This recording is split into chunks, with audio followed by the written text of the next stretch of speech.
Hay había un excelente psiquiatra que hizo trabajo de sociólogo, antropólogo, psicólogo y tenía no sé cuántos doctorados, no sé si 10 doctorados, honoris causa, doctorados de no sé qué. Se llamaba Viktor Frankl. Sobrevivió a los campos de concentración en la Segunda Guerra Mundial. Toda su familia desapareció en estos campos de concentración. Su esposa tenía 21 años, creo, estaba embarazada y murió en el campo de concentración. Él fue el único que sobrevivió, era un hombre muy joven. Era un psiquiatra, era un médico psiquiatra austríaco, muy jovencito.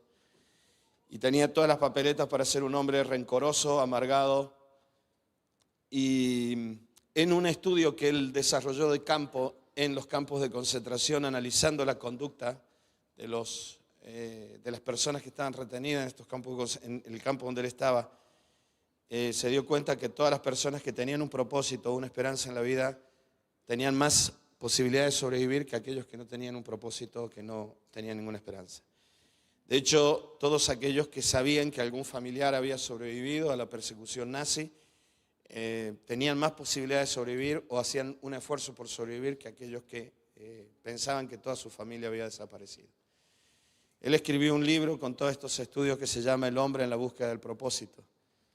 Y luego escribió muchos libros más. Yo siempre hablo de Viktor Frankl, recomiendo su lectura. Es un hombre que creía en Dios y que decía cosas que a veces me hacen recordar un poco a lo que enseñó nuestro Señor Jesucristo. Y él es el creador dentro de la psiquiatría de una terapia que se llama la logoterapia, o sea, la terapia en base al propósito en la vida. Él era un defensor de que el ser humano, cuando no encuentra el verdadero propósito de la vida, no sabe para qué vivir. Y que la causa de muchas depresiones y tristezas profundas en la vida es precisamente la falta de propósito. Él hablaba acerca del amor como el motivador del propósito. Él decía, por ejemplo, que como el amor no puede aplicarse en función a uno mismo, porque eso no es amor, eso en todo caso es egoísmo, el amor siempre está en función de los demás. Por lo tanto, el amar a alguien te genera un propósito en la vida. Y que mucha gente por amor se esfuerza por sobrevivir. Y precisamente los que no aman se suelen abandonar. Él decía algo así como que, yo lo voy a decir en nuestra lengua, como que cuando uno ama realmente se te quitan las telarañas de la mente, ¿no? Porque empiezas a pensar en los demás y dejas de estar mirándote solo a ti mismo. El problema es cuando las personas son egoístas o piensan solo en sí mismos, terminan perdiendo todo propósito en la vida. Porque el único propósito son ellos mismos y no hay, y terminan en un círculo. Y es muy largo hablarles de esto, ¿no? Simplemente decirles que desde hace muchos años, mucho tiempo, el ser humano siempre busca un propósito claro en la vida. Y la Biblia habla mucho de esto. Y la Biblia habla de un propósito eterno de Dios, que lo mencionaba mucho el apóstol Pablo. Y la necesidad de encontrar, de entender y de vivir ese propósito de Dios, en este caso al que se refiere la Biblia, es importantísimo. En la antigüedad se hacía referencia a la palabra voluntad o deseo de Dios, pero como sea, cuando el ser humano encuentra el propósito, la razón de existencia, aún de todas las cosas, todo cambia. Nuestra vida cambia y habremos encontrado de alguna manera el propósito de nuestra vida en lo personal. Y el apóstol Pablo decía, este es el propósito eterno, el misterio, decía el apóstol Pablo, que estuvo escondido por siglos, cada vez que él se refería a la vida y a la obra de Jesús. Jesús, que nació como humano, vivió como humano, murió como humano, con un propósito, representar a la humanidad en ese humano perfecto que era la voluntad de Dios. Dios creó a Adán allá en el principio, dice la Biblia, a imagen y semejanza de Dios lo creó.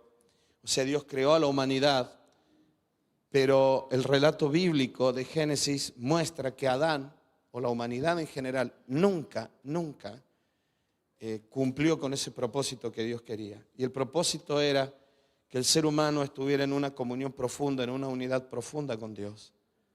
Que luego Jesús habló de esto justo antes de ir al Getsemaní, terminaron la fiesta de Pesaj, la fiesta de Pascua, la cena de Pascua. Y Jesús salió y cuando va subiendo, pasa por el valle y sube hacia el monte de los olivos, tal vez vio una viña y Jesús dijo, yo soy la vid verdadera y vosotros sois los pámpanos. Jesús dijo, permaneced en mí. Durante mucho tiempo les he dicho, hermanos, que esa es la verdadera comunión con Dios, es la de participar en una misma vida, en una única y misma vida. El pámpano está en la vid, no está pegado en la vid con fixo, sino que es parte de la vid. Y el pámpano es tan vid como la vid, por eso produce el fruto de la vid. Cuando tú vas a Génesis, te das cuenta que Dios creó al ser humano con el propósito de transmitir la vida de Dios a todas las cosas. Hoy los seres humanos hemos perdido totalmente el propósito de la vida. Nosotros necesitamos volver al verdadero propósito que tiene que ver con la vida. Muchos de nosotros, aún siendo cristianos y creyentes, vivimos frustrados porque no hemos encontrado ni siquiera lo más mínimo de este propósito. El ser humano en Adán tomó una decisión totalmente equivocada. Todos los que están escuchando en internet o que escucharán en el futuro, en Spotify y todas las cosas, yo respeto profundamente todo tipo de opinión.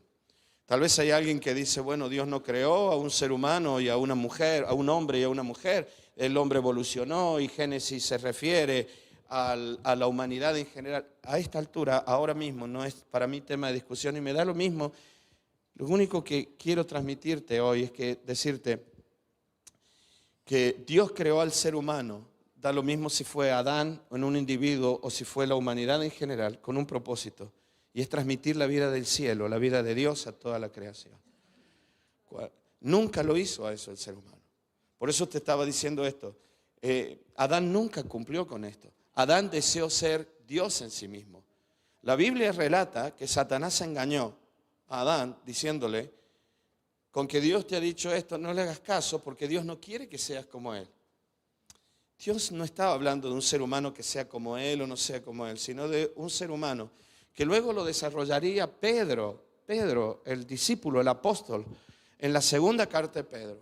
Pedro escribía y decía, porque vosotros sois participantes de la naturaleza divina. Y esto suena muy chocante para mucha gente, pero es evidente que todo esto completa la idea que te estoy hablando de que Dios creó al ser humano con un propósito. Dios te creó a mí, te creó a ti y me creó a mí con el propósito de transmitir vida. Esa vida, no estamos hablando de vida biológica, sino ni siquiera solamente la vida emocional, que ya es algo más avanzado, o sea, la vida en las emociones, la vida en el intelecto, sino vida de espíritu, del Espíritu de Dios que fluya, que con libertad, Jesús dijo, los que crean en mí, de vuestro interior fluirán ríos de vida. Yo durante mucho tiempo he estado predicando sobre esto. El alma humana se compone de intelecto, emociones y por lo tanto de voluntad. Pero siempre digo que es como una mesa que debería tener 4 patas, pero le falta una. Por eso no terminamos de tener estabilidad en la vida, porque cuando las emociones arrastran los pensamientos, la voluntad se debilita, y cuando los pensamientos arrastran a la voluntad, también se debilita, a las emociones, también se debilita la voluntad. El ser humano nació incompleto. El ser humano necesita esa 4ª pata, y esa 4ª pata es la vida espiritual. Y esa vida espiritual no es un desarrollo personal, individual de cada ser humano, es la vida de Dios en el interior del ser. Y esa vida de Dios en el interior del ser no la tenemos porque nacimos sin ella, porque Adán la desechó. Pero esa fue la razón por la cual Jesús murió como humano, resucitó como humano en una perfecta comunión con Dios. Cuando nosotros volvemos a la unidad con Cristo, el Espíritu de Dios se manifiesta, fluye en nuestro ser interior y nos trae la vida de Cristo. La vida espiritual que tú y yo hoy podemos tener no es vida espiritual de un individuo que se desarrolla en una actitud de concentración o de espiritualidad, o porque ore cerrando los ojos, hinchándose las venas, o porque ore a los gritos, sino que la vida espiritual es la vida de Cristo, la vida que Cristo desarrolló en la comunión con el Padre, que hoy el Espíritu de Dios se la transmite al humano. Jesús fue, dice la Biblia, el segundo Adán, aquel que cumplió el propósito de Dios cuando creó a Adán. Amén. Adán nunca cumplió el propósito de Dios.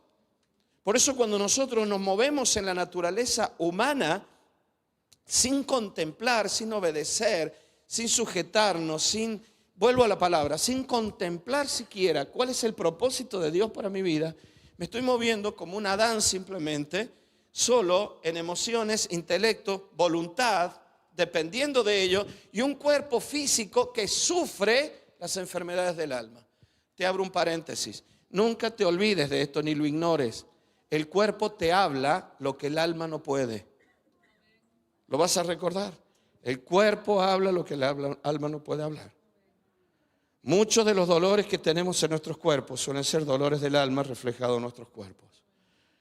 Y no nos damos cuenta, y si ustedes piensan un poquito más, veremos la cantidad de enfermedades raras que están apareciendo hoy en el mundo y enfermedades que nosotros no sabemos por qué nos aparecen.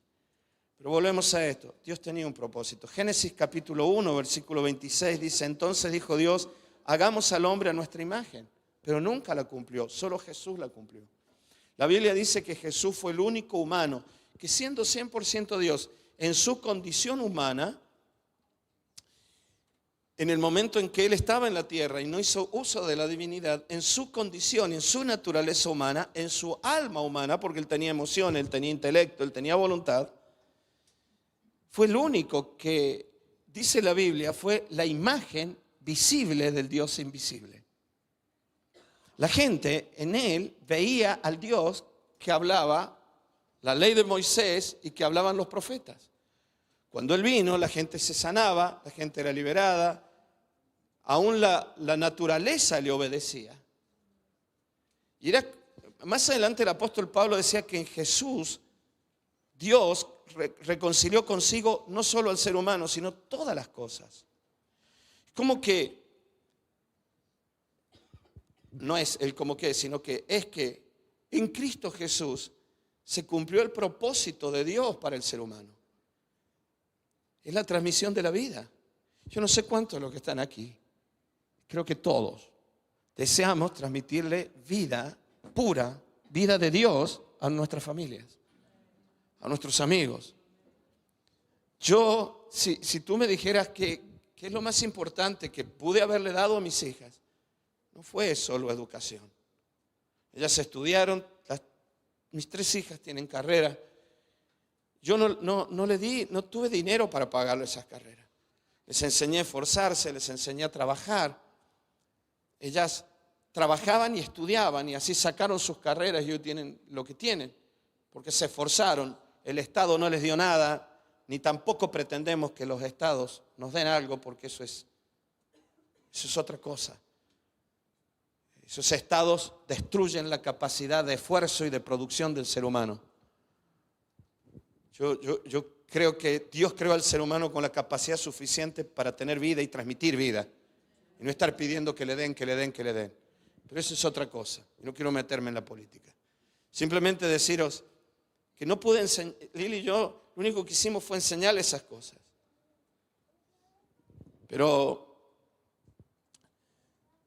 nosotros no podemos producir vida en ellas. Pero sí, lo más importante que nosotros pudimos hacer fue transmitirle la vida que teníamos adentro. Hoy pasamos tiempo con nuestros nietos y yo no soy su papá, soy su abuelo. Por lo tanto, yo no soy quien para educarlos. Puedo enseñarles cositas, transmitirles cosas, pero me di cuenta y hace poco Dios me habló, lo más importante que yo les puedo transmitir a ellos es vida. Es vida. Lo que estos niños, la conducta de estos niños tendrá que ver probablemente con lo que los padres le enseñan, pero esa conducta siempre estará canalizada en una vida. Y si la vida es fuerte, la conducta nunca, si es una conducta de muerte, nunca podrá prevalecer en ello.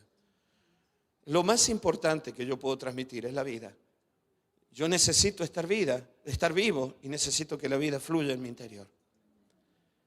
Cuando nosotros vemos la vida de Jesús, Jesús dijo, yo he venido para que tengan vida y vida en abundancia. Te lo vuelvo a decir, no sé cuántos de los que están aquí quieren transmitirles vida a su familia. ¿Sabes lo que es la vida? Es la vitalidad del ser. La vida es la vitalidad del ser. Vida emocional significa que tus emociones estén fuertes. Que no haya sufrimientos que te destruyan. Que no haya sufrimientos que te maten. Vida intelectual significa tener vitalidad en los pensamientos. Que no venga cualquier mentira a tu mente y te derrumbe. Que no se cruce cualquier pensamiento y te derrumbe. Yo he visto personas que aún en situaciones fisiológicas, porque por situaciones hormonales, por el mal funcionamiento de una glándula, de lo que fuera, es lógico, es natural que esa persona estuviera triste, estuviera ansiosa. Sin embargo, les he visto con una fortaleza que no es lógica ante la mente humana. La Biblia habla de una paz que sobrepasa el entendimiento. Por lo tanto, una vida que es mucho más abundante. Por eso, yo el otro día te decía, la vida, Jesús habla de una vida que tiene que ver con el Espíritu de Dios, que transmite la vida de Dios al interior del ser, que es como agua que impregna una esponja seca.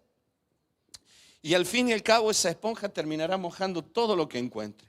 Pero Dios dice, hagamos al hombre a nuestra imagen, conforme a nuestra imagen y semejanza. Nunca el ser humano alcanzó esto, solo Jesús lo hizo.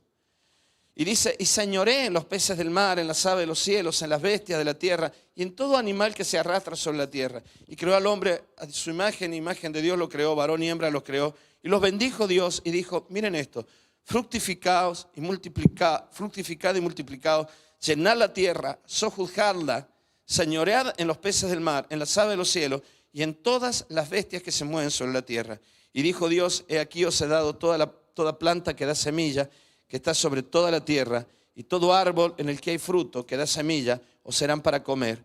Y a toda bestia de la tierra, y a todas las aves de los cielos, y a todo lo que se arrastra sobre la tierra, en que hay vida, toda planta verde será para comer. Y fue así. El propósito de Dios era un ser que transmitiera vida. Yo le pido a Dios que por mi interior fluya la vida de Dios. ¿Sabéis las veces que yo he dicho, ¿para qué hablé? ¿Por qué me metí en esto? No porque yo tuviera malas consecuencias, sino porque tal vez generé una discusión que no se tendría que haber generado. Generé una pelea que no se tendría que haber generado. O tomé una decisión que nunca debí haber tomado. Y siempre le pido a Dios, necesito ser guiado dentro de tu propósito de vida. Lo que yo te quiero hablar esta mañana es que todas las cosas que suceden dentro del propósito de Dios para ti en vida siempre te van a ayudar para bien. Que necesitamos ser guiados dentro de ese propósito de Dios. Que nos cuesta mucho entender los sufrimientos porque no estamos preparados para esto en la sociedad en la que vivimos, pero muchas veces para que el propósito de Dios se cumpla es necesario tener vida.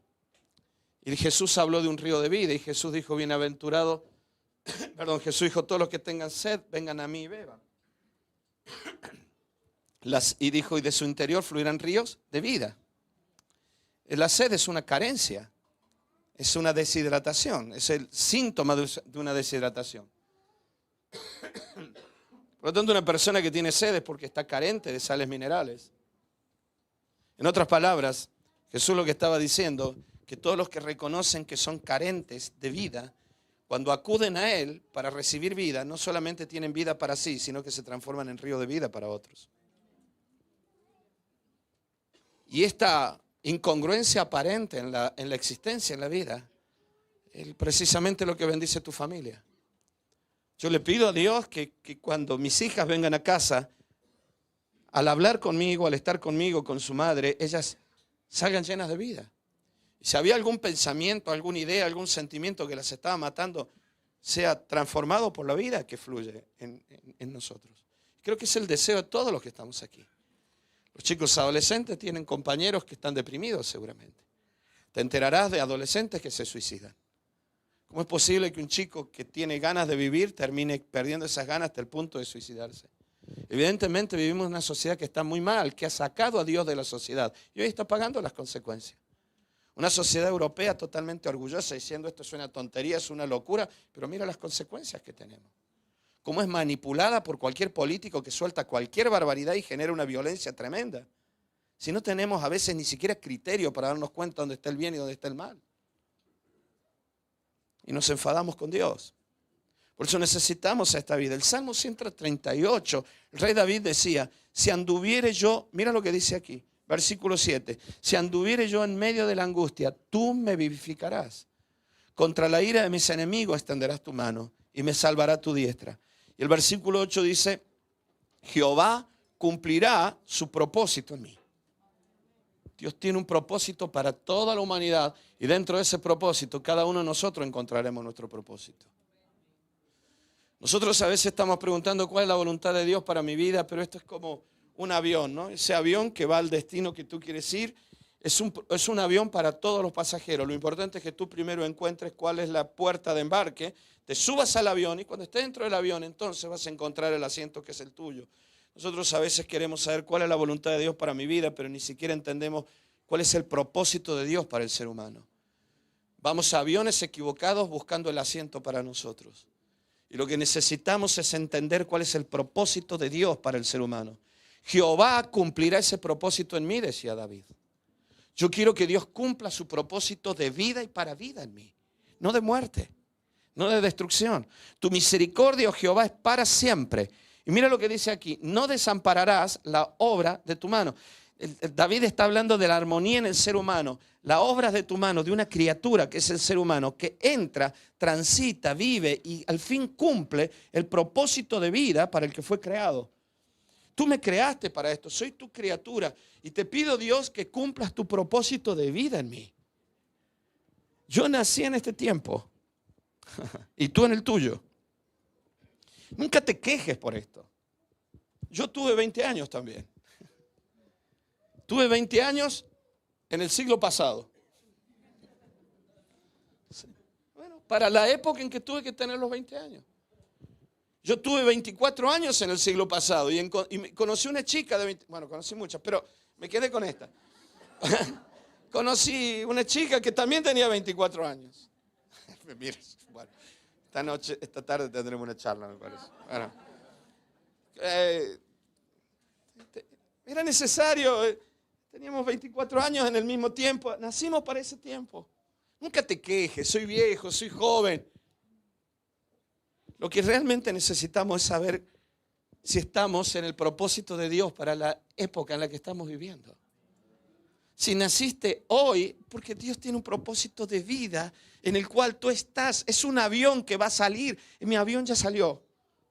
Pero el avión de Tiago, el avión de Olive está despegando ahora. Ellos serán dentro de unos años hombre, mujer, como tus hijos. Y Dios cumplirá el propósito de vida en ellos. El asunto es cuando nosotros nos olvidamos de esto, escúchame bien, pensando y ocupados solo en la resolución de los problemas presentes. Y nos olvidamos que hay un propósito mucho más grande que tiene que ver con la vida. Cuando nosotros perdemos este propósito, perdemos el rumbo en la vida. Nunca te subirás al avión correcto. Nunca entenderás por qué hay aflicciones en la vida. Los seres humanos se quejan de los sufrimientos porque no entienden el propósito. ¿Me estás siguiendo? Te lo digo de otra manera. El apóstol Pablo escribía, el labrador para cosechar tiene que sembrar. El deportista para ganar tiene que entrenar. El soldado se tiene que esforzar. Todos ellos sufren. Sufren. Un deportista sufre. No pueden ni caminar. Un ciclista no puede caminar cuando termina una carrera. Hay ciclistas que los tienen que coger porque las piernas las tienen totalmente endurecidas. Yo no fui un profesional en ningún deporte, pero cuando era chico jugaba el rugby. Era adolescente. Tengo la nariz fracturada por eso. Tuvieron que operarme la nariz. Tengo este hombro dislocado y tengo la rodilla operada. Y no voy a seguir hablando de lesiones porque Lili dice, a ti te mandaron ya del desguace. ¿No? Vengo todo golpeado. Yo recuerdo el día que me partieron la nariz. Recuerdo el entrenador, dijo, por fin veo sangre. Un irlandés que dijo, por fin veo sangre en estos entrenamientos. Y yo seguí ahí porque me creía el hombre. Bueno, ahora digo, las tonterías que uno hace para demostrar a las chicas que uno es un hombre, ¿no? Lo que menos le interesaba a las chicas era eso. Porque ellas seguían hablando con sus amigas. No pasaba nada. Pero hubo sufrimiento. Todo aquel que practica un deporte sabe que le dolerá un músculo. Sabe que tendrá una lesión. Y sigue, y sigue, y sigue. Creo que todas las chicas se han enterado que los partos tienen sufrimiento, pero siguen diciendo yo quiero ser mamá. Y está bien. Esa idea de que el sufrimiento es un problema, solamente entendemos el sufrimiento cuando entendemos el propósito. La persona que no tiene propósito no entiende por qué le suceden las cosas en la vida. ¿Sabéis? Una de las cosas que me preocupa mucho el mundo cristiano. ¿Por qué a los cristianos nos preocupa tanto la razón por la que sufrimos? Es evidente que un gran porcentaje de los cristianos no tienen ni idea cuál es el propósito de Dios. Porque no aceptan el sacrificio. No lo aceptamos a veces. ¿Por qué Dios permite esto? Pensamos que la vida es nuestro entorno y que Dios existe solo para que yo esté cómodo. Mira, la voluntad de Dios no es que yo viva cómodo, sino que yo transmita vida. El propósito de Dios es la vida. Jesús no vino a este mundo para estar cómodo. Jesús dijo, yo he venido a morir. Y para que tengan vida. Si el grano de trigo no cae en tierra y muere, no lleva fruto. Pero a los cristianos nos encanta pensar que el grano de trigo cae en tierra, produce trigo, el trigo se hace pan y ese pan me lo van a dar a mí. Ni siquiera que yo tengo que sembrar. Me lo van a dar. Romanos 8:28 dice, porque Pablo escribía de esto, que en este camino o estado de vida del propósito de Dios para el ser humano, todo tiene sentido. Todo tiene sentido, aún los sufrimientos. No, es que yo no quiero sufrir. ¿Y qué vas a hacer? ¿Te vas a drogar? Un chico que estuvo entrenando esta semana y tiene un dolor en alguna parte, tiene una ampolla, y él dice, bueno, pero si yo le digo a mi entrenador que tengo una ampolla en el dedo, no me va a poner el domingo por la mañana. Entonces, ¿qué hago? ¿Sabes lo que hace? Se la aguanta. No, pero me fumo, salgo de fiesta, me emborracho para no sentir nada. Peor vas a estar. Lo que nosotros queremos es eludir todo aquello que nos preocupa, que nos hace sufrir. ¿Y sabe lo que estamos logrando? Tener una mente completamente carente de sentido. No quiero entrar en este tema, pero esto es lo que quieren los grandes poderes que controlan el mundo. Seres humanos carentes de sentido en la vida. Que no saben para qué existen. Y solamente consumen todo lo que el mundo nos da. Necesitamos entender que hemos nacido con un propósito, que tú naciste en el tiempo correcto, dentro de un propósito divino. Y que tu vida no es un sin razón, tú naciste con un propósito. Y si no lo has encontrado hasta aquí antes de que te mueras, yo te puedo asegurar que Dios lo va a manifestar en ti. El rey David decía, Jehová cumplirá su propósito en mí. Esto no lo entendemos los cristianos.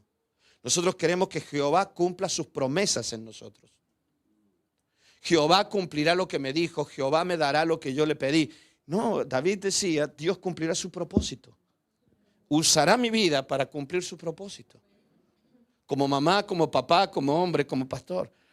Y Pablo hablaba de esto, de que en este camino o estado de vida, el propósito de Dios para el ser humano, todo tiene sentido, incluyendo los sufrimientos. No hay nada más hermoso y más terrible que amar. Te lo repito, no hay nada más hermoso y más terrible que amar. Porque cuando ames serás vulnerable. Puedes llevar una vida sin preocupaciones hasta que comiences a amar a alguien y ese alguien se enferma. Ahora tienes una preocupación. Ese alguien te ataca, ahora tienes una tristeza. No hay nada más hermoso que amar, pero también no hay nada más arriesgado que amar de verdad. Y dime la verdad, aún así nos seguimos amando. ¿Sabes por qué? Porque Dios nos creó para amar. Somos los únicos seres que tenemos esta capacidad tan grande de manifestar, entender, identificar las emociones. Y Dios nos desarrolló así, para cumplir ese propósito. Y aún así seguimos amando. Y yo prefiero seguir aceptando el desafío de amar. Romanos 8:28 dice, sabemos que los que aman a Dios, todas las cosas les ayudan a bien. Esto es, a los que conforme a su propósito son llamados. Cuando te subes al avión correcto, entiendes y dices, esta era la razón por la cual estaba aquí. Y esta es la razón. Por eso, si no entendemos este propósito de Dios, nos costará mucho entender la vida. Porque la vida trae luchas y trae aflicciones. Y puede que esas luchas y aflicciones sean sin sentido. Y como decía Pedro, haber sufrido para nada. Pero si sufrimos por causa de aquel que nos llamó es otra cosa, decía Pedro. Por eso es muy difícil desarrollar la vida sin la comunión constante con el Espíritu Santo. En lo natural, aún como creyentes, vivimos dependiendo de la solución de los conflictos y de la paz mental en el esfuerzo por confiar en Dios. Te lo vuelvo a decir, aún los cristianos, cuando se mueven en lo natural, no en oración profunda, sino solo con la cabeza, vivimos dependiendo de la solución de los conflictos para tener paz. Si se me soluciona un conflicto, estoy bien. Pero muchas veces el conflicto es parte de la vida. Jesús nació, se bautizó, y en el momento de su bautismo fue un momento impresionante, dice la Biblia. Él salió del agua y se manifiesta ahí la Trinidad. El Espíritu Santo dice como una paloma y una voz del cielo que dijo, este es mi Hijo amado. Creo que fue uno de los momentos más bonitos dentro de esa vida y ministerio. Automáticamente, dice, y el Espíritu lo guió al desierto para ser tentado por el diablo. Y ahí Jesús comienza toda una carrera en la vida, un camino en la vida de 2 años y medio, 3 años, que tenía un propósito. ¿Cuál era? La muerte, la cruz. Y esto es algo impresionante. Y Jesús lo sabía. Y Jesús preparó a los discípulos para cuando Él no estuviera. Díganme, ¿qué gobernante de este mundo hace eso? Preparan todo, hasta los sistemas judiciales, para no irse nunca a ellos. Pero si hubiera un político que dice, yo estoy trabajando para que dentro de 4 años yo me vaya y nadie me eche en falta y deje un país maravilloso. Por eso Jesús dijo, miren, los líderes de este mundo se enseñorean de las naciones, pero el que quiere seguirme a mí tiene que ser como el que sirve. Jesús constantemente les decía, cuando yo me vaya, cuando yo no esté, vendrá el Espíritu Santo. Llegó a decir algo maravilloso, os conviene que yo me vaya, porque si yo me voy, el Espíritu de Dios vendrá sobre vosotros. Y haréis esto y viviréis aquello y tendréis esto y el Padre y yo vendremos y haremos morada. Y le dijo bien claro a los discípulos, es que yo he venido para morir. Yo no he venido aquí a perpetuarme, yo he venido a morir. Yo he venido a la cruz. No es un mensaje muy agradable esto. Pero hasta que nosotros no entendamos el propósito de Dios, no nos vamos a dar cuenta por qué nos duelen los pies a veces. ¿Sí o no? Los padres nos quejamos que a nuestros hijos hay que comprarles zapatitos todos los años para ir al cole, ¿no? Pero ¿sabes por qué? Porque le crecieron los pies. Y a los niños les duele el pie en un zapato pequeño. Porque el crecimiento tiene que ver con esto. La palabra crisis tiene que ver con crecimiento también en griego. La mente humana por sí misma no puede desarrollar una relación profunda y de vida con Dios. Por eso terminamos haciendo leyes religiosas a las que nos adaptamos y aceptamos muchas veces en estas leyes religiosas los sufrimientos con resignación. Y te aparecen frases como, aquí estoy sufriendo como el santo Job, ¿no? O yo quiero la paciencia del santo Job, ¿no? Todos lo hemos escuchado alguna vez, ¿no? Haciendo referencia a aceptar la vida con aceptación, resignación, pero eso no es entender el propósito. Eso es una vida derrotista, donde acepto el sufrimiento sin esperanza. Otra cosa es el labrador que viene de trabajar desde la mañana hasta la noche y viene silbando, cansado, hecho polvo, con dolor en el cuerpo. Mira, mi padre fue labrador, mi abuelo fue labrador. Yo me crié en el campo. Mi padre araba con un tractor, pero mi abuelo araba con mulas. Y yo recuerdo a mi abuelo desde la salida del sol, lo veía desde lejos arando y la bola de tierra detrás y mi abuelo detrás de las mulas arando. Yo hoy pienso eso y ese hombre tendría unos 60 años cuando yo lo veía, 50 y tantos, arando detrás de las mulas. Y yo recuerdo que volvía al atardecer a casa. Seguramente venía con dolor. ¿Saben qué? Todos ellos volvían contentos porque tenían una esperanza y la esperanza era la cosecha. La resignación, entre comillas, como te dice la calle, como Job, eso no es esperanza. Eso es simplemente aceptar una ley religiosa que no tiene vida. Dios me lo impone y me la tengo que aguantar. Otra cosa es cuando sé que hay un propósito en la vida. Te lo vuelvo a decir. Yo no sé cuánto de los que estamos aquí hemos entendido cuál es el propósito de Dios para la humanidad. Y dentro de ello, ¿cuál es el propósito de Dios para ti? Yo dejé la carrera. Yo estudiaba arquitectura y cuando Dios me habló, yo estaba trabajando en un estudio de arquitectura. Nunca más volví al mundo de la arquitectura. Ni me interesa tampoco. Dios me habló de algo y una de las cosas que Dios me habló, que iba a predicar de su evangelio en todo el mundo. Soy feliz con esto. Y si tuviera que volver a tomar la decisión 1000 veces lo haría. Porque esta fue la razón por la cual yo vine a este mundo. No para hacer dinero, no para ser un hombre famoso, mucho menos para ser un hombre guapo. Tampoco me sale eso.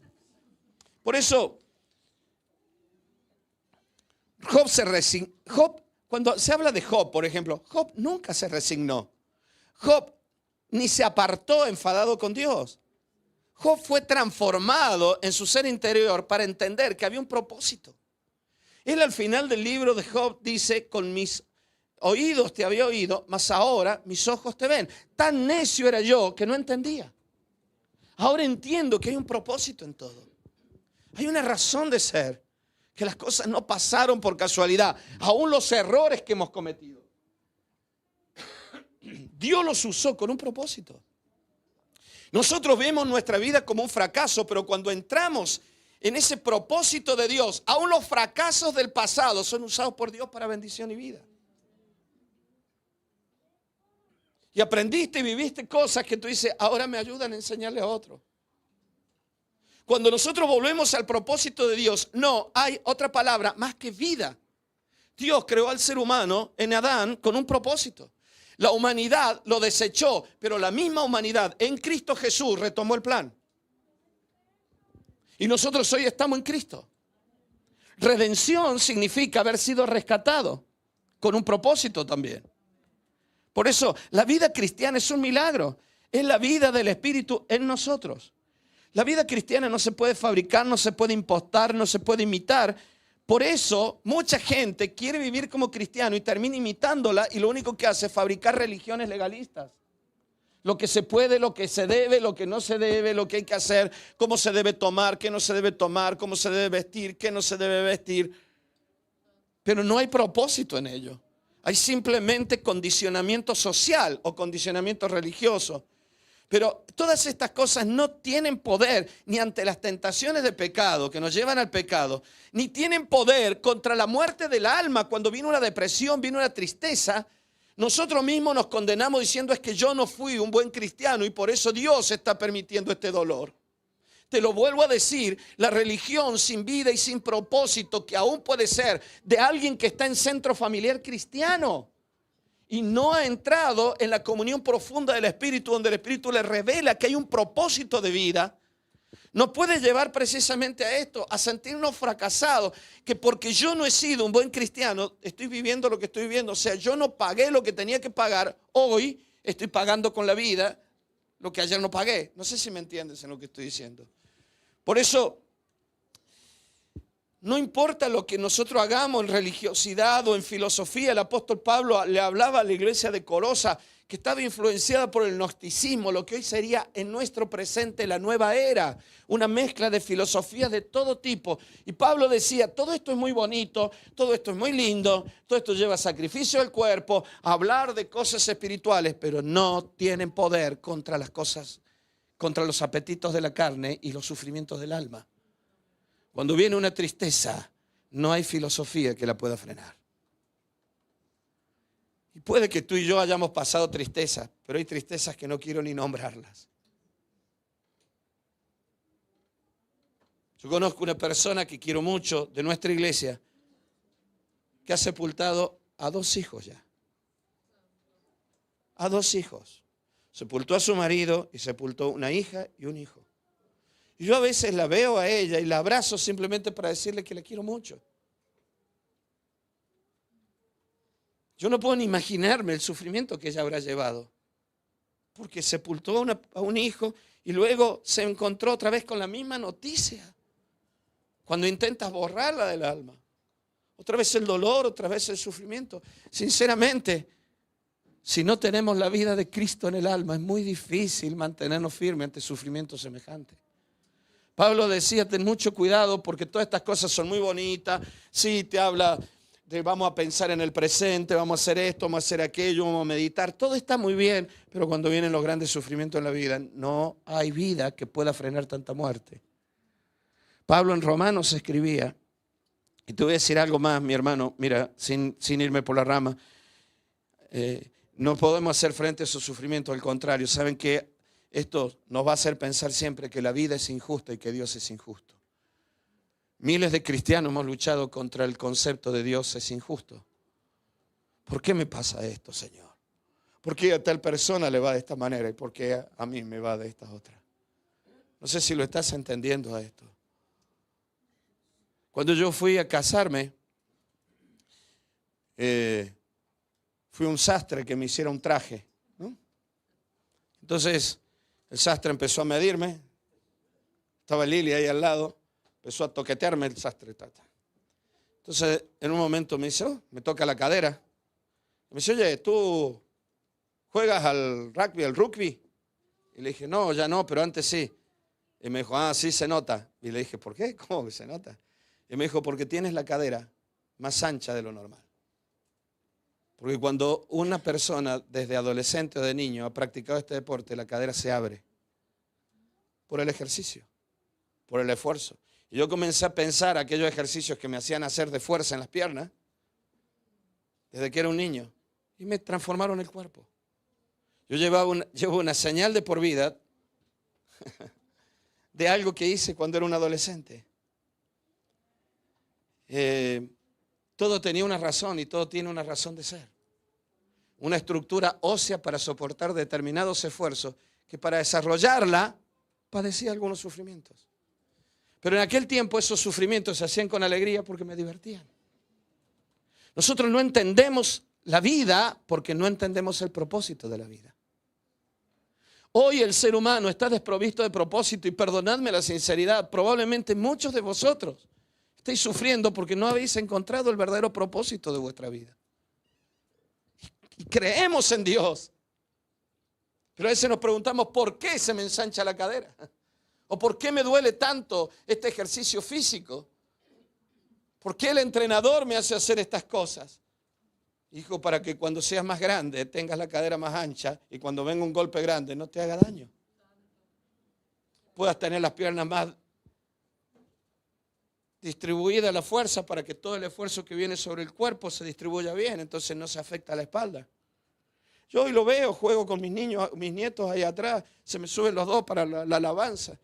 Y ustedes saben, tengo la columna rota, tengo muy mala columna. ¿Y cómo puedo resistir esto? Porque gracias a Dios tengo la cadera más ancha y tengo las piernas más anchas. Todo tiene un propósito. Pero no entendemos el sufrimiento porque no entendemos el propósito. No entendemos que Dios tiene un propósito con nuestros hijos y por eso tienen los caracteres que tienen. Este niño es cabezón. Sí, miren, el otro día yo le decía a Lili, gracias a Dios por las personas obsesivas.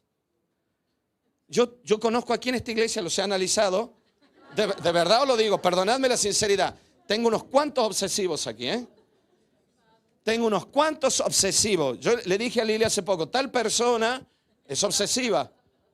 Choca, ¿no? ¿Sabes qué? Sí, es un problema porque no sale de ahí. Va a llover, no es que va a llover, no es que va a llover, es que hay que hacer. Y si llueve tenemos que comprar chubasquero, pero si compramos chubasquero, ¡para un poco! ¿No? Y hay que comprar un chubasquero porque si llueve las botas, no para.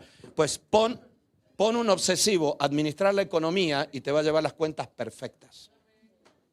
No se va a equivocar en una porque no va a parar hasta que no encuentre el resultado. Nosotros todo lo vemos como un problema y Dios tiene propósitos. ¿Sí? Mi padre me pegaba. Cuando yo lloraba, mi padre me pegaba y me decía, no llores, tienes que ser un hombre. Tenía 5 años. Yo recuerdo un día que me pegó y me lastimó y me hizo sangre en el labio.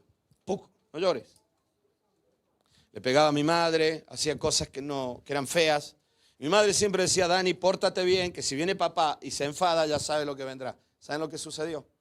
Que yo desde que era chiquitito, siempre miraba a mi padre y a mi madre cómo estaban. Si se enfadaban, no se enfadaban, si había discusión, no había discusión. Aprendí desde muy pequeñito, antes de que yo recuerde, porque desde que recuerdo es así, aprendí a observar las emociones de los que me rodeaban para saber qué hay que hacer.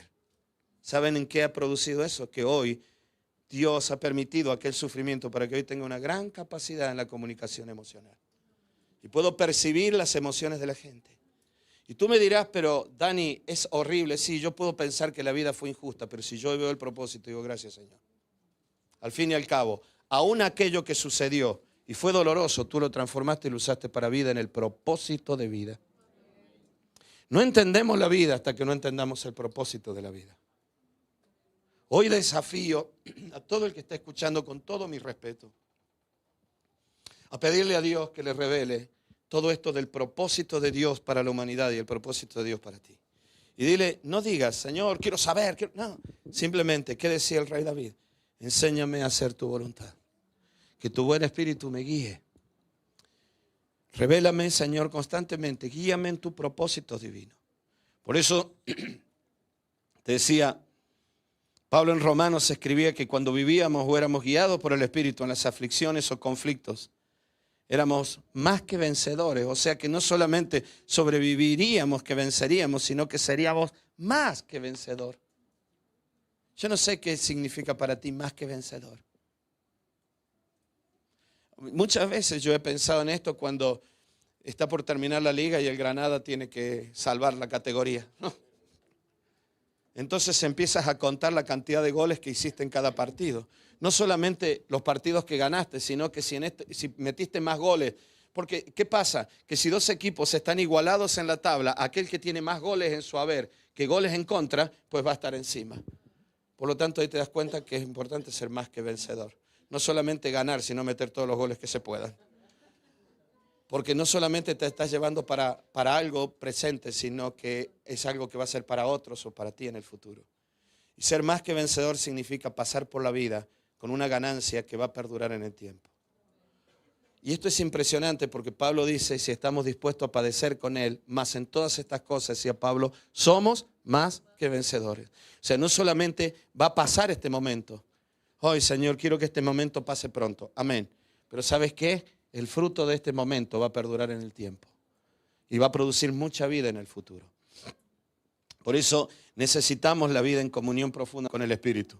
Romanos 8:1 dice, ahora pues ninguna condenación hay por los que están en Cristo Jesús, los que no andan conforme a la naturaleza carnal, o sea, al alma humana solo haciendo lo que se nos antoja, sino conforme al Espíritu de Dios. Mira lo que dice, porque la ley del Espíritu de vida, el Espíritu de vida, hay una ley que la produce el Espíritu. La ley del Espíritu de vida en Cristo Jesús me ha librado de la ley del pecado y de la muerte. Habla de leyes. Porque lo que era imposible para la ley, por cuanto era débil en la naturaleza humana, Dios, enviando a su Hijo en semejanza de carne de pecado, y a causa del pecado, condenó el pecado en la carne. Bueno, la ley es lo que regula todo en una sociedad.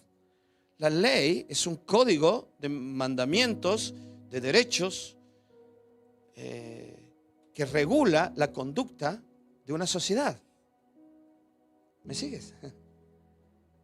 La ley de Moisés era la ley que Dios le dio al pueblo para conducirse, para tener una vida, una conducta, algo conductual con respecto al camino de Dios, para no salirse de ahí y que a través del pueblo de Israel viniera el Mesías.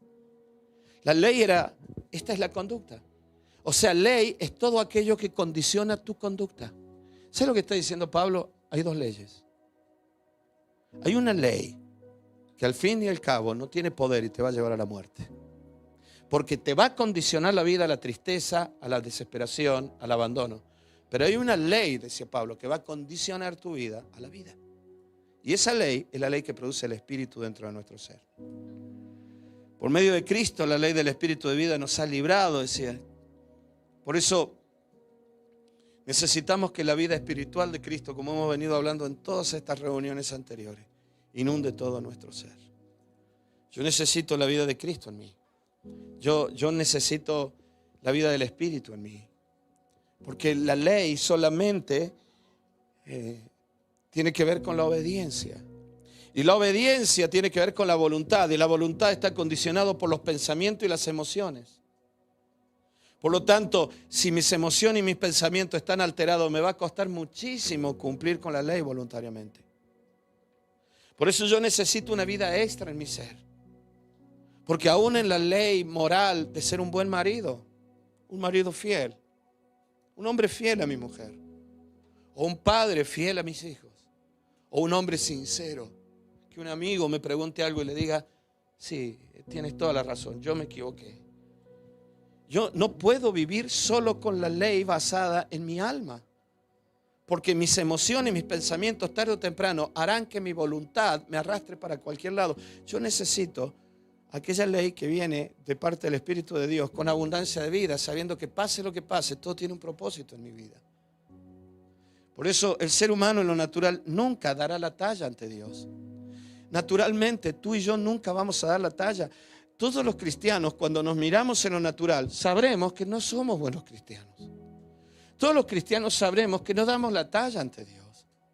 Porque humanamente somos incompetentes, humanamente somos débiles, humanamente somos pecadores. Pero tampoco daremos la talla ante la vida. Si yo me veo en lo natural, muchas veces pienso y digo, yo no sé si soy un buen padre, no sé si soy un buen pastor. Todos los domingos intento predicar media hora. No lo logro, hoy tampoco. Lo intenté, sabe Lili cuánto he luchado y le dije, no, me desperté hoy nervioso con esto y no puedo. Ninguna ley, por buena que sea dentro de mi mente, tiene poder, ni siquiera en cualquier manifestación de pecado que me venga, pero escúchame bien, ninguna ley religiosa va a frenar una tristeza profunda, un dolor profundo, un fracaso profundo. Cuando un hijo se va de casa, cuando una persona querida es sepultada, cuando sabes que aquello que un día era maravilloso se te rompe. Escúchenme bien, hermanas, hermanos, no hay nada más horrible o es algo feo cuando descubres que tu hijo te miente por primera vez. Segundo, cuando tu hijo te levanta la voz por primera vez. O un hijo, una hija que te diga, terminaste, cállate, tú no tienes ni idea de lo que estás hablando. Pum, portazo. Es un dolor en el corazón. No hay ley religiosa que pueda sobrellevar estas cosas. Solamente la vida de Cristo. Por eso necesitamos volver a este propósito de Dios que tiene que ver con la vida. Porque el versículo 5 de Romanos 8 dice, porque los que son de la carne piensan en las cosas de la carne, pero los que son del Espíritu en las cosas del Espíritu. Porque si te ocupas solo en la naturaleza carnal es muerte, dice, pero el ocuparse del Espíritu es vida y es paz. Por eso necesitamos ser guiados por el Espíritu Santo. El versículo 14 dice, porque todos los que son guiados por el Espíritu de Dios, estos son hijos de Dios. Pues no habéis recibido el espíritu de esclavitud para estar otra vez en temor, sino que habéis recibido el espíritu de adopción, por el cual clamamos, Abba, papá. Y el Espíritu mismo da testimonio en nuestro espíritu de que somos hijos de Dios. Y si hijos, también herederos de Dios y coherederos con Cristo. Hasta aquí todo va bien, pero como normalmente leemos solo estos versículos, no terminamos de entender el sentido. Porque luego Pablo dice, si es que padecemos juntamente con Él, para que juntamente con Él seamos glorificados. Pablo decía, si eres hijo de Dios, vas a ser coheredero con Cristo y te vas a dar cuenta que vas a pasar por muchas situaciones adversas en la vida. A veces porque la vida es así.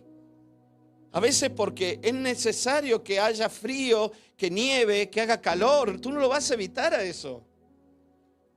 Y otras veces porque Dios permite que pasemos por situaciones conflictivas. Otras porque el diablo ataca. Pero dice el versículo 18, pues tengo por cierto que las aflicciones del tiempo presente no son comparables con la gloria venidera que en nosotros ha de manifestarse. No solamente el día en que entremos al cielo, sino en el presente. Un peso de gloria, decía Pablo, tan grande porque no miramos las cosas que se ven, sino las que no se ven. Pablo decía, al fin y al cabo en ti se va a manifestar una vida tan grande, tan grande. Lili y yo anoche llegamos de madrugada a casa, porque cada tanto vamos a enseñar a otros lugares. Ayer estamos en un lugar enseñando y pasa siempre lo mismo. Uy, ¿cuánto sabéis? Hace poco alguien me preguntaba de los títulos. Yo no tengo muchos títulos. Pero ¿dónde aprendiste todo esto? Llorando aprendí todo esto. Aprendí con lágrimas. Aprendí en oración. Obviamente, claro, leyendo. Pero leyendo la Biblia, buscando vida para mí. Porque sentía que se me moría algo adentro. Y si Dios no me hablaba, no podía mantenerme ni en pie. Y cuando pasan estas cosas, te das cuenta que sales de allí, como decía Pablo, más que vencedor. No solamente saliste con olor a chamusquina, sino que saliste, pero saliste cargado de vida. Y saliste del incendio no con olor a chamusquina, sino con sacos para todo el mundo, como Papá Noel, ¿no? Y aquí traigo vida para ti, traigo vida para el otro, traigo vida para el otro. ¿Y cómo puede ser esto? Cuando nosotros entendemos que Dios tiene un propósito para el ser humano y dentro de ese propósito que es de vida, entramos en el propósito de Dios para cada uno. Me ayudan, chicos, que vamos a cantar ya. Por eso Pablo decía, y de igual manera el Espíritu nos ayuda en nuestra debilidad, pues ¿qué hemos de pedir como conviene? No lo sabemos, pero el Espíritu mismo intercede por nosotros con gemidos indecibles. Mas el que escudriña los corazones sabe cuál es la intención del propósito de Dios. Porque conforme a la voluntad o al propósito de Dios intercede por nosotros. Señor, quítame este sufrimiento. Y tal vez Dios te le dice, Señor, guíame a orar. Tal vez no oras así.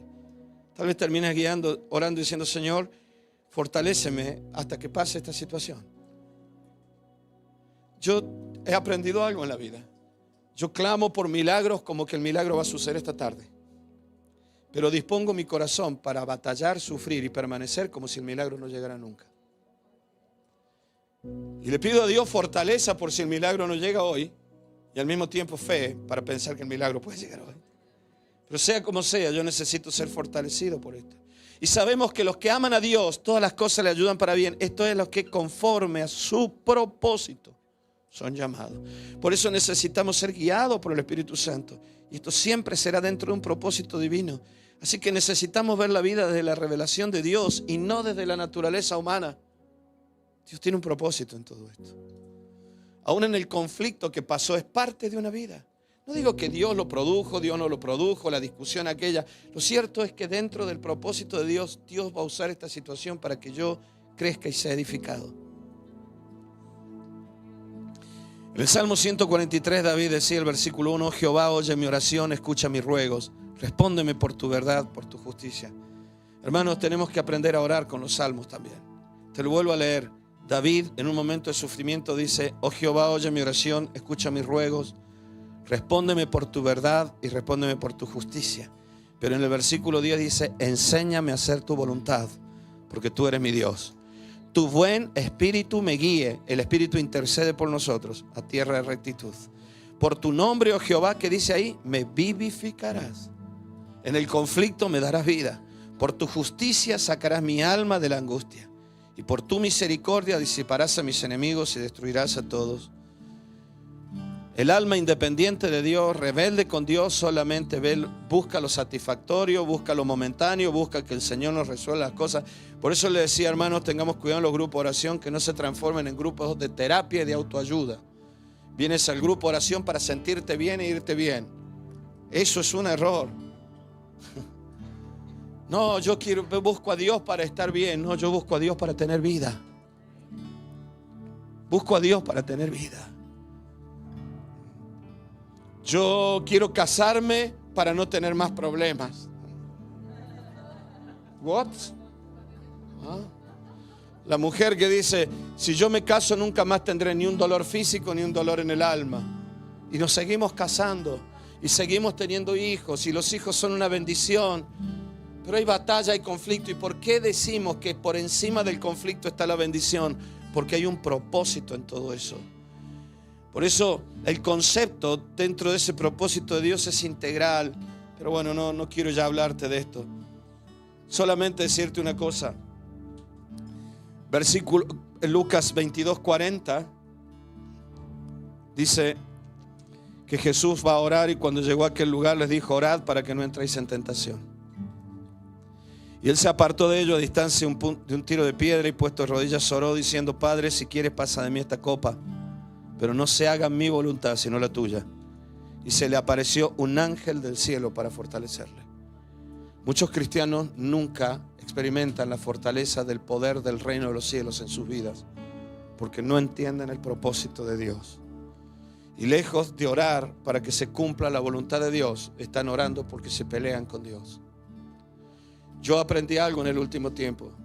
Señor, yo no sé cuál es tu propósito personal para mí en todo este propósito de vida. Yo no sé cuál es. Te ruego que hagas un milagro, pero si no es el milagro, te ruego, Señor, fortaléceme. ¿Qué dijo Jesús? No se haga mi voluntad, sino la tuya. Jesús subordinó su voluntad al propósito divino. Hubo dolor, hubo soledad y por delante estaba la cruz. Y no fue librado de ello. Pero el propósito no era el martirio ni la muerte. El propósito era la vida. Jesús no fue un mártir, Jesús resucitó. Y no hubiera resucitado si no hubiera muerto. Y no hubiera llevado todos nuestros pecados si no hubiera sufrido nuestros dolores. Isaías lo había anunciado, que sufriría todos estos dolores. Por eso allí en la cruz, después de tomar todas las copas de vino de Pesaj, de la Pascua, hay una copa que aparentemente Él no la toma, y cuando está llorando dice: Padre, si es posible, pasa de mí esta copa, pero no se haga mi voluntad, sino que se cumpla tu propósito en mí. Y si todo lo que estoy viviendo es para vida, amén. Filipenses 2 dice: por lo cual Dios también le exaltó hasta lo sumo y le dio un nombre que es sobre todo nombre, para que en el nombre de Jesús se doble toda rodilla de los que están en los cielos y en la tierra y debajo de la tierra. Por eso necesitamos ser guiados en el camino del propósito. Amén. No se trata, hermano, de saber qué o cuál o cómo es el propósito de Dios para nuestra vida en particular, sino que nosotros estemos dispuestos a vivir en ese propósito. Y que por un lado es el propósito general de Dios para vida, para los seres humanos, desde Génesis, que se cumplió en Cristo, pero también es el propósito de Dios para cada uno dentro del cuerpo de Cristo, que es la iglesia, y que se manifestará en todo nuestro entorno. Entendemos así por revelación que el propósito de Dios es la vida, mi hermano. Solamente para terminar te digo una cosa. Hemos leído tantas veces la parábola del hijo pródigo. En la parábola del hijo pródigo se muestra la actitud humana de rebelarse y de independizarse de Dios. El hijo pródigo es el ser humano que se aparta de Dios y sufre todo lo que sufre para volver un día. Pero no creo que hemos hablado del hijo pródigo, hemos hablado del hermano, pero reparemos un poco, dadme 2 segundos nada más, para pensar en el Padre. Yo quiero situarme ahora en el Padre. El hijo pródigo se va y él se queda. Se lleva la parte de la herencia que le corresponde.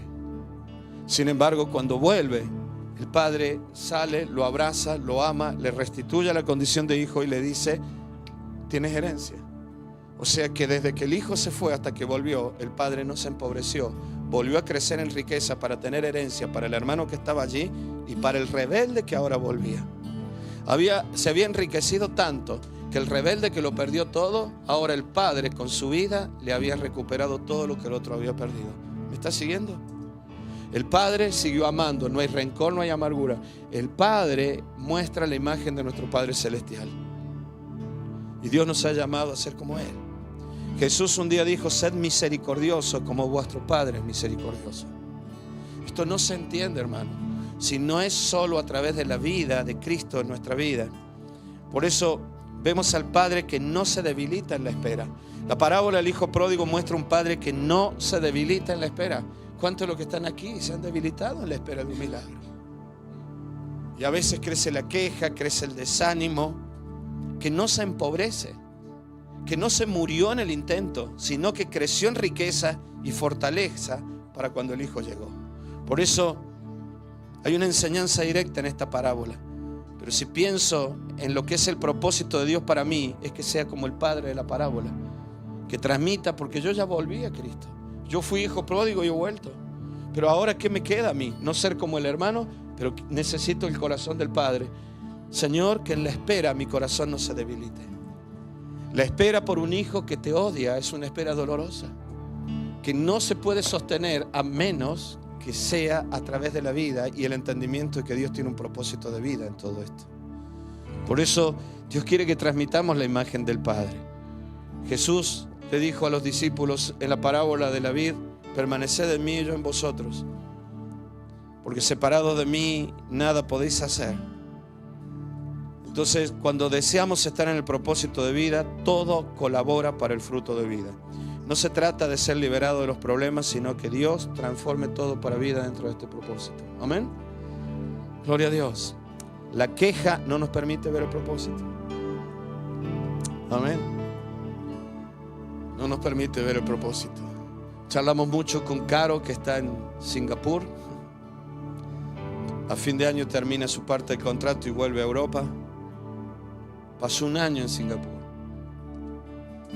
Y a veces me doy cuenta que han pasado tantas cosas en su vida que no es la misma Caro que se fue.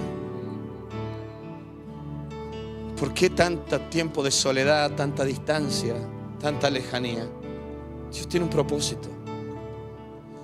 Dios creó al ser humano con un propósito, transmitir la vida. Adán nunca lo cumplió por pensar en sí mismo. El cristiano que se vive mirando a sí mismo no entiende nunca el propósito de Dios, solo es queja y amargura, preguntándose por qué Dios no le favorece. Pero cuando volvemos los ojos al propósito eterno de Dios, allí entenderemos y encontraremos que hay un propósito de Dios para cada uno. Yo encontré mi propósito: predicar el evangelio, no ser arquitecto, seguir predicando de Jesucristo. Hoy soy feliz con esto. Y si algún día alguien me recuerda, me recordará como el que predicaba, como el que pastoreó. Nadie recordará por un diseño, una casa, una construcción. Dios me llamó con un propósito dentro de este gran propósito. Mamá, ¿cómo te van a recordar tus hijos? Como la gritona, la amargora, la amargada, la depresiva, la peleadora. ¿Cómo te van a recordar? Papá, ¿cómo te van a recordar tus hijos? A veces queremos ser tan buenos padres que nos olvidamos del propósito de Dios para nosotros. Necesitamos volver a aquel propósito con el cual Dios creó al ser humano y Dios nos situó en esta etapa de la vida. Así sabemos que cuando nos citamos nuestra vida en el propósito de Dios, todas las cosas nos ayudarán para bien. Y además viviremos de las manifestaciones del Espíritu Santo en el interior del ser.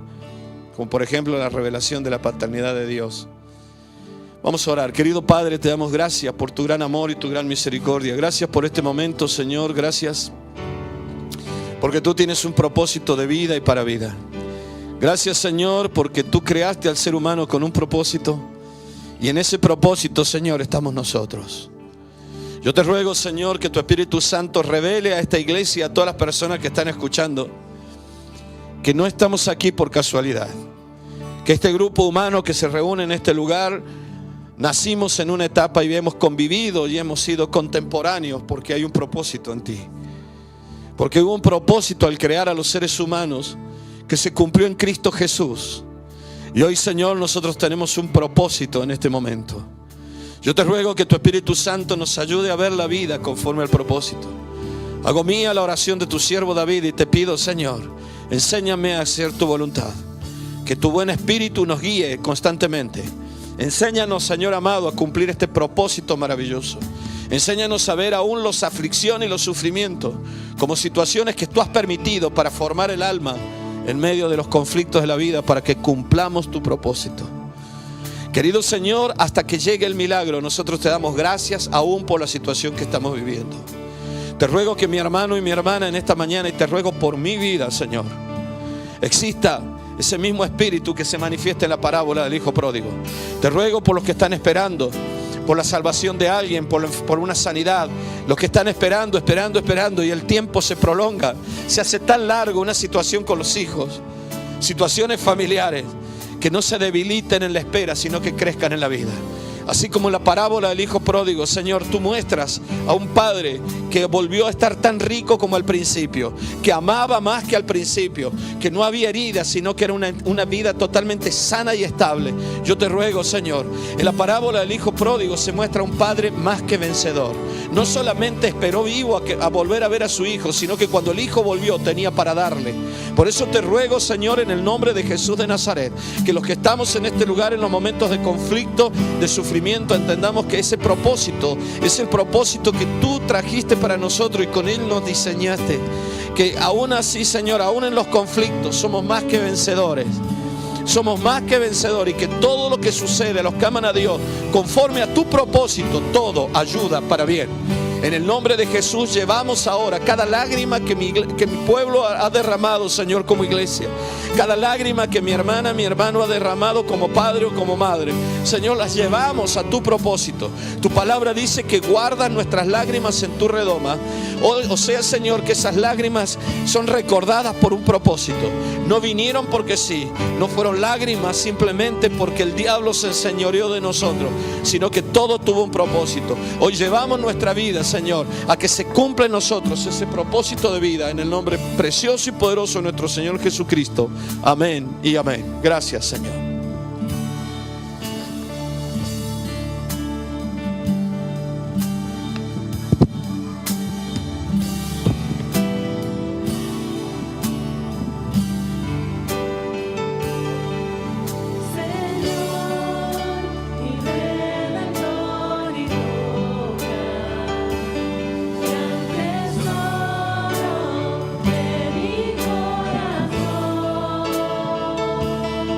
Unos segundos más antes de irnos. Adora a Dios, adora a Dios. Dale gracias a Dios. Aún los que han venido sufriendo, los que están tristes, conforme a su propósito, conforme a su propósito.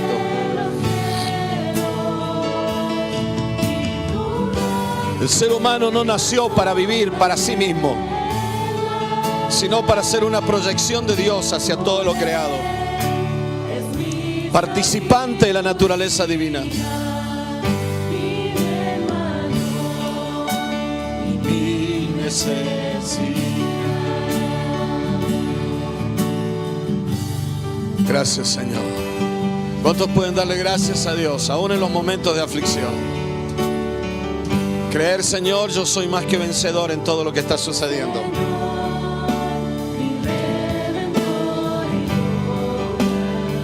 Mira cuántas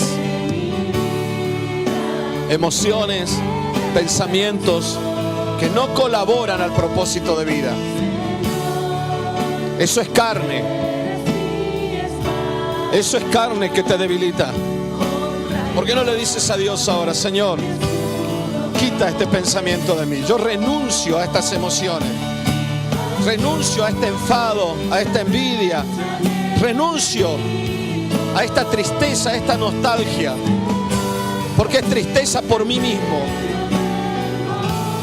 es autolástima. Quiero ser libre y cumplir tu propósito de vida. Determínate, iglesia, para los tiempos que vienen. Dios te fortalece.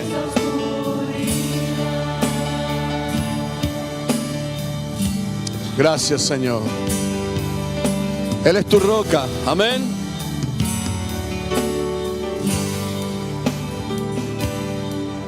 Señor y Redentor y roca de mi ruina, dulce Salvador, mi cruz y culpa en tus hombros. Tú por mí sufriste hasta morir. Jesús sabía que venía la muerte, pero sin esa muerte no había gloria, no había vida eterna. Era parte del propósito para la vida. Su cuerpo no quedaba en una tumba. No hemos nacido para morir, iglesia, sino para tener vida y vida en abundancia.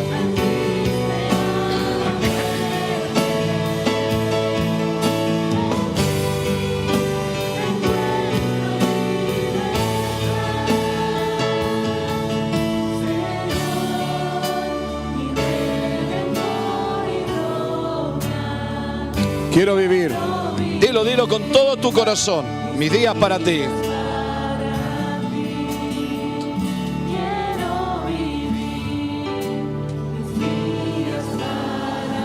Querido Señor, te damos muchas gracias. Gracias, Señor, porque tú creaste al ser humano con un propósito de vida y para vida. Hoy, Señor, nosotros estamos aquí y te decimos que queremos ser parte de ese propósito con que tú creaste a la humanidad. Hoy, Señor, entramos en ese propósito, lo aceptamos para nosotros. Y pase lo que pase, Señor, yo te ruego que tu Espíritu Santo nos revele que nada nos separará de tu amor. Y que, Señor amado, aún la cruz está puesta ahí delante para vida y no para muerte. Así que en el nombre de Jesús se manifieste la vida sobre cada una de las familias de esta iglesia. Y reprendo todo ataque del diablo que viene a perturbar nuestras mentes y nuestras emociones con pensamientos de destrucción, de derrota, de tristeza y de amargura. Y Señor amado, queremos ver milagros en la iglesia. Pero te ruego, Señor, que hasta que esos milagros lleguen, tu pueblo sea fortalecido en este proceso que tiene que ver con tu propósito para vida. En el nombre precioso y poderoso de nuestro Señor Jesucristo. Y bendice todo lo que queda en esta semana, Señor. Pon tu mano sobre todo lo que vamos a hacer y vamos a vivir, y guárdanos, oh Dios, del mal. En el nombre precioso y poderoso de Cristo Jesús. También te ruego por los hermanos que se van a quedar un rato más aquí a orar, como hacemos cada domingo, que tu Espíritu Santo les hable. En el nombre de Jesús, amén y amén. Que Dios los bendiga muchísimo.